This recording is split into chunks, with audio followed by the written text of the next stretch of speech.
शिक्षा मित्रों का मानदेय बढ़ाने पर मायावती ने बयान दिया है। कहा है मानदेय बढ़ाने का फैसला बहुत देर से लिया गया है। मानदेय बढ़ाने का काम पहले ही हो जाना चाहिए था। चुनाव के पास आते ही कांग्रेस के कल्चर पर चल पड़ी है बीजेपी। अगर यह खबर सही है कि यूपी में विधानसभा चुनाव से पहले शिक्षा मित्रों का मानदेय बढ़ सकता है, तो यह बहुत विलंब से उठाया गया कदम है। यह कार्य बहुत पहले हो जाना चाहिए था। चुनाव के नजदीक ऐसे फैसले करना कांग्रेसी कल्चर रहा है, जिस पर अब भाजपा भी चल रही है और जनता ये सब समझती है। जबकि बीएसपी की कार्यशैली ऐसी संकीर्ण चुनावी सोच से हमेशा अलग और पाक साफ रही है।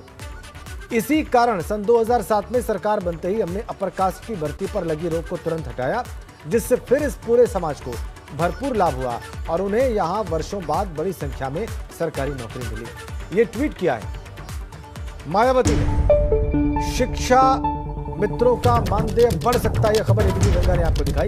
इस पर रिएक्ट किया है मायावती ने। और ज्यादा जानकारी हासिल करते हैं अनुभव शुक्ला से, हमारे सहयोगी लखनऊ से हमारे साथ जुड़ गए। अनुभव, अभी यह संभावना है, एबीपी गंगा ने इस संभावना के बारे में, इस फैसले के होने के पहले की संभावना के बारे में बताया और मायावती ने ट्वीट किया इस खबर पर। इससे पता चलता है कि ये विषय मायावती के हृदय के कितने करीब है। देखिए, बिल्कुल जिस तरीके से ये चर्चा है और इस तैयारी में सरकार है कि जो मानदेय है शिक्षा मित्रों का उसे बढ़ाया जाए और चुनाव से पहले एक सौगात देने की तैयारी है। अब जब चुनाव करीब होते हैं तो इस तरह की सौगात सरकार खासतौर से देती है, चाहे सरकारी कर्मचारी हो चाहे शिक्षक हो, क्योंकि एक बड़ा वोट बैंक होता है वो। और इसी को लेकर मायावती ने ये निशाना साधा है। साफ तौर पर कहा है कि जो खबरें उन्होंने देखी सुनी पढ़ी हैं, अगर उसमें सत्यता है तो बीजेपी ने ये बहुत देरी से कदम उठाया है। ये काम तो पहले ही हो जाना चाहिए था। 4.5 साल की सरकार हो गई, तब मानदेय क्यों नहीं बढ़ाया। और साफ तौर पर ये भी लिखा है ट्वीट में कि कांग्रेसी कल्चर ये रहा है, जब चुनाव आते थे तो इसी तरह के लोग प्रलोभन जो है वो कांग्रेस देती थी, खासतौर से अलग अलग वर्गों को। तो अब उसी रास्ते पे बीजेपी चल रही है। अपनी 2007 की सरकार का जिक्र किया है। उन्होंने कहा है कि जब हम सत्ता में आए थे हमने तुरंत जो भर्तियों पर रोक लगी थी खासतौर से अपर कास्ट के लिए, उसको हटाया था और बड़ी संख्या में अपर कास्ट यानी प्रबुद्ध समाज के लोगों को नौकरी मिली थी। तो इस ट्वीट के जरिए भी अगर आप राजेंद्र देखें, इसके पीछे जो संदेश है, संदेश यही है कि 2007 में जब बसपा सत्ता में थी, कैसे प्रबुद्ध वर्ग के उत्थान के लिए उसने काम किया था। बिल्कुल। और जब से ब्राह्मण सम्मेलन बीएसपी ने उत्तर प्रदेश में शुरू किया है, कहीं न कहीं दूसरी सियासी पार्टियां भी अब मजबूर हुई हैं।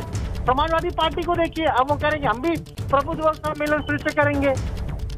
बीएसपी कर ही रही है।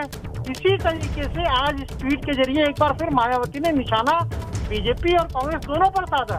बिल्कुल ठीक आपने अनुभव। ये सब कुछ एक योजनाबद्ध तरीके से किया गया लगता है।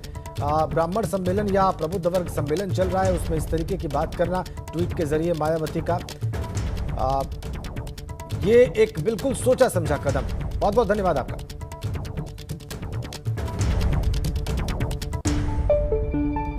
एक और बड़ी खबर फतेहपुर से। गंगा नदी में नहाने गए 3 दोस्त डूब गए। गोताखोर ने एक को बचा लिया है, 2 की तलाश चल रही है। मलबा के अलीपुर गांव के रहने वाले हैं ये तीनों। मलबा के आदमपुर गंगा घाट का ये सारा मामला है। 3 दोस्त नहाने गए थे, डूबे हैं। गोताखोर ने एक को बचा लिया है, 2 की तलाश जारी है। मलबा के अलीपुर गांव के रहने वाले हैं। फतेहपुर से खबर, आदमपुर गंगा घाट का मामला।